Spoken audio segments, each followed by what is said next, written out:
அதெல்லாம் உண்மையிலே சொல்றாங்க, நான் நல்லா எழுதிருந்தேன், இன்னைக்கு ஈஸியா இருந்த பேப்பர் எனக்கு கண்டிப்பா த்ரூவா நினைச்சேன், பார்த்தா இப்படி பண்ணிட்டாங்க அப்படின்றாங்க. இது எவ்வளவு தெரிய ஒரு மடத்தனமான ஒரு விஷயம். அதாவது மாத்தி போட்டு இவங்க பண்ண ஒரு எவ்வளவு கேர்லெஸ்னஸ் சார். சார் எவ்வளவு பேர் வர்றாங்கன்றது நீ முன்னாடியே அது பண்ணணுமே, அரேஞ்ச்மெண்ட்ஸ் பண்ணணுமே.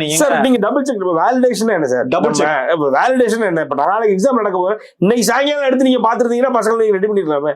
பசங்க அப்பவும் பிரச்சனை பண்ணுவாங்க, இல்ல நீங்க அட்லீஸ்ட் வந்து கடைசி நேரத்துல மாத்துனீங்கன்னா ஆமா ஒரு நாளைக்கு முன்னாடி ஒரு சனிக்கிழமை நீங்க ஒரு தடவை ஒரு டபுள் செக் பண்ணி நீங்க இந்த மாதிரி என்னென்ன தப்பா 700 பேர் மாத்தி எங்கடா போட்டிருக்கோம், வேற தமிழ்நாட்டுல சென்னையில வேற இடங்கள்ல இருக்கிறது பூரா டிஜிஎஸ் போயிருக்கு போல இருக்கு, டெக்னிக்கல் ஃபால்ட், அதனால வந்து நாங்க தள்ளி என்ன டெக்னிக்கல் ஃபால்ட்டை சரி செய்யறதுக்கு தான் நீங்க இருக்கிறீங்க. டெக்னிக்கல் ஃபால்ட் வராம இருக்குன்னு பாத்துக்கிறதுக்கு தான் நீங்க இருக்கிறீங்க.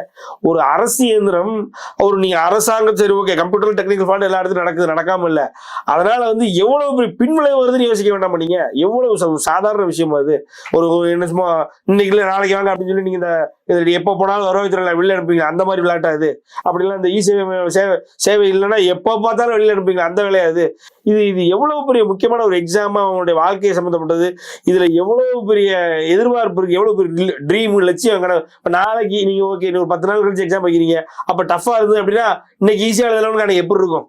அன்னைக்கு நான் எழுதுனா எனக்கு கிடைச்சிருக்கும், என்னுடைய வாழ்க்கையை செட்டில் சார். இது சார் நீ ஒரு 10வது 12வது எக்ஸாமே அவன் அது எவ்வளவு டஃபா இருக்கு, அதுக்கு எவ்வளவு கம்ஃபர்டபுளா அந்த எக்ஸாம் எழுதுறான்றதை பொறுத்து அவனுடைய வாழ்க்கையே மாறும் தெரியுமா?